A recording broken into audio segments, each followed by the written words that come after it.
Hello everyone, today I'll show you how to manage your notifications in Where Winds Meet.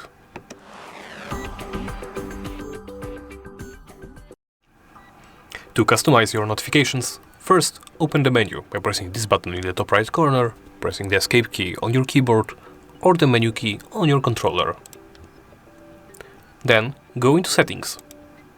In Settings, navigate to the Other section, and under Interface Settings you can change the in-game banners.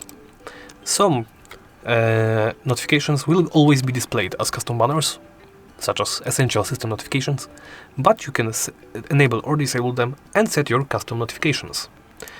Right here you can select notifications to push. You can be reminded of your illness, your sect notices, guild notices, crime notices, bounty notices, likes notifications, system unlock notifications, and event notices. You can also be notified about limited time events right here, and about message replies. Here you can choose between any, friend, only, and close. Basically, you will get notified if you are messaged by any player, by your friend, or do not notify at all. And well, that's about it. Thank you for watching, and please remember to like, comment and subscribe.